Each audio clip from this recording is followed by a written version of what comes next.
영범아, 내가 요즘 현대차 한 대 사고 싶은데 옵션을 뭘 선택해야 될지 모르겠어. 좀 네가 알려줄래? 가시죠. 옵션 하나하나 선택하는 데 있어서 금액이 문제가 엄청 되거든요. 이렇게 높은 금액이다 보니까 부담스럽단 말이에요. 다 넣고 싶은 건 맞는데 가성비 있는 옵션 또는 꼭 필요한 옵션을 넣어야 되겠죠. 제가 생각하는 첫 번째는 드레스업 옵션이지 않을까 싶어요. 그랜저를 보면서 설명을 드리면 얘는 이제 19인치 휠도 들어가 있고 방향지시등, 깜빡이 등까지 LED로 들어가 있고요. 그리고 19인치 휠에 보면 LED 헤드램프, 익스테리어 패키지가 같이 들어간 거예요. 보통 그러면 라이트랑 휠이 바뀌는 거예요? 외관적으로 이뻐 보이고 조금 더 시인성도 좋은 램프가 들어가게 됩니다. 그러면 그냥 겉멋 아닌가? 겉멋도 맞는데요, 혹시나 신차 출고하실 때 제대로 된 카탈로그를 보지 않고 이 옵션 중요한 거 아니지 않나 하면서 그냥 빼버리시면 나중에 차를 받았을 때 옆에 똑같은 차가 지나간다? 쟤는 옵션이 있고 내 차는 없네? 괜히 안 넣었다 라고 생각할 수 있기 때문에 제 개인적으로는 외관 드레스업이 제일 중요하다고 생각해요. 솔직히 그랜저를 사는 이유도 밖에서 보여지는 것 때문에 그랜저를 사는데, 저 같으면 안에 실속형 옵션보다는 1순위로 먼저 외관 옵션을 선택을 할 것 같습니다. 두 번째는 차는 뭐니 해도 안전이 제일 중요하기 때문에 저는 이 스마트 크루즈 컨트롤이랑 차선 이탈 방지 보조 시스템을 굉장히 좋아합니다. 그게 뭔데? 크루즈 컨트롤을 썼을 때 앞차가 가까워지면 알아서 속도를 줄여주고, 그리고 차선을 이탈할 것 같으면 핸들이 잡아주는 그런 옵션인데요. 물론 시내 주행만 타시는 분들은 잘 사용을 안 하실 수 있어요. 근데 일단 있으면 보험 할인까지 같이 적용이 되기 때문에 나는 시내 주행밖에 하지 않아서 이런 걸 쓸 필요가 없다 하시는 분들도 보험 할인이라도 받으실 수 있다 보니까 웬만하면 일단 있는 게 저는 좋다고 생각을 해요. 혹시나 긴급제동이나 차선 유지보조 후측방 센서가 한 번만 도움을 줘서 내가 사고를 막아도 이 옵션 값은 이미 다 하기 때문에 믿져야 본전이라고 생각을 해요. 그래서 일단 이 안전 옵션 같은 경우에 추가를 하시는 걸 추천드립니다. 사고가 안 나면? 사고가 안 나더라도 나중에 팔 때 어느 정도 옵션 값을 되돌려 받을 수 있기 때문에 그냥 넣으세요. 세 번째는요, 독일차 벤츠, BMW, 아우디도 따라오지 못하는 아주 좋은 옵션이 하나 있습니다. 그런 게 있어? 이쪽에 보시면 내비게이션입니다.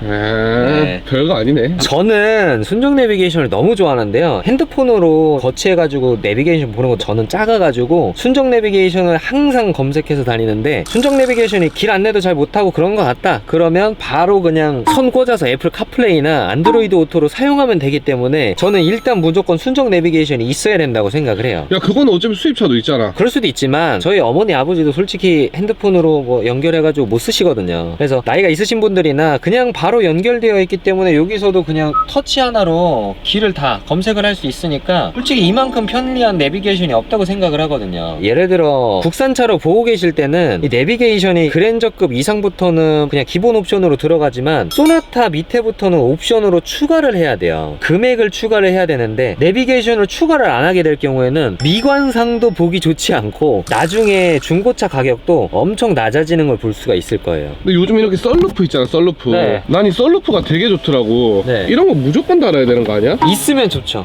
있으면 좋은데 추가 옵션이 이런 파노라마 썬루프 같은 경우에는 100만원이 넘어가는 경우가 많거든요. 100만원을 추가해서 내가 신차로 구매해가지고 몇 번이나 열지도 생각을 해보셔야 되는데 솔직히 1년에 한두 번 열까 말까거든요. 물론 나중에 중고차 값으로 되돌려 받기는 하겠지만 그 100만원을 다 돌려받는다는 건 조금 어렵거든요. 그리고 키가 크신 분들은 이 썬루프를 추가하게 되면 이 천장이 조금 더 낮아져요. 차량을 외관으로 봤을 때 곡선은 똑같은데 이게 들어가야 되는 모터랑 유리가 추가가 되다 보니까 이게 조금 더 낮아집니다. 그래서 키가 너무 크셔서 머리 공간이 좀 많이 좁을 것 같다라고 생각하시는 분들은 요거를 한번 고려를 해보셔야 될 것 같아요. 나는 고려를 좀 해봐야겠네.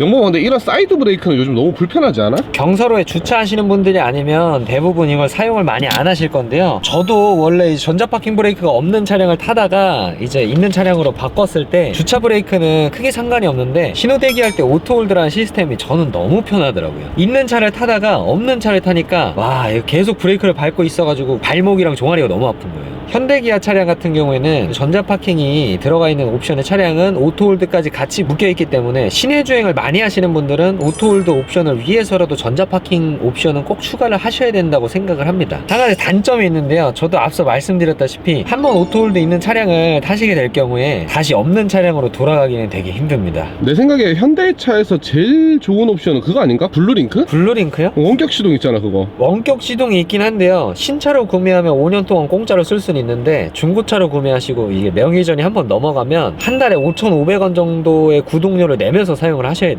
블루링크를 좀 제대로 활용을 하셔야 되는 분들이 계신데, 엄청 추운 겨울날이나 엄청 더운 여름날에 야외에다가 주차하시는 분들은 아무래도 미리 에어컨을 틀어놓는다든지 히터를 틀어놓는다든지 해서 차량 안을 미리 데펴놓을 필요가 있겠죠. 5,500원에 즐길 수 있는 최고의 옵션인 것 같은데? 차량에 원래 달려있지만 구독료를 내야 된다는 단점이 있어요. 그럼 너한테 사면 좀 공짜로 끊어주면 안 돼? 조금은 지원해드리겠습니다. 그럼 영범이가 생각할 때 제일 필요 없는 옵션은 뭐가 있어? 필요 없는 옵션은 하나도 없어요. 솔직히 다 있으면 좋고, 통풍 시트, 전자 파킹 브레이크, 메모리 시트, 썬루프 다 있으면 좋죠. 하지만 무작정 풀옵션으로 사시는 분들이 계세요. 자신의 기호에 맞게 필요한 옵션인지 생각을 해보고 추가를 하셔야지 후회 없는 선택이 될 수가 있을 것 같습니다. 아니면 쓰지도 않고 돈만 날려요. 예를 들어서 정말 혼자만 타시고 술도 안 드셔서 이제 대리운전도 부르지 않으시면 이런 메모리 시트는 솔직히 필요가 없겠죠. 그리고 썬루프를 안 열 것 같다 하시는 분들은 썬루프도 한 번도 열어보지 않으시는 경우도 있어요. 나는 정말 혼자 탈 거고 뒷자리에 사람 태울 일 없고 결혼도 생각이 없다 하시는 분들은 솔직히 뒷자리 커튼이나 뒷자리 열선 같은 경우 신경을 아예 안 쓰셔도 되는 거잖아요. 그렇기 때문에 괜히 추가를 하게 되면은 추가적인 비용만 더 내고 사용을 아예 안 하면 효율이 없는 거죠. 이렇게 옵션을 선택하실 때 한 번 더 나한테 필요한지 생각을 해보시고 충분하게 고민해 보신 다음에 선택을 하셔서 쓸데없는 지출을 막고 좋은 선택이 되시길 바라겠습니다. 오늘은 이렇게 옵션에 대해서 알아봤는데요, 앞으로도 조금 더 유익한 영상으로 찾아뵐 예정이니까요, 구독이랑 좋아요, 알람 설정 해주시고 앞으로 계속 잘 지켜봐 주시면 감사하겠습니다.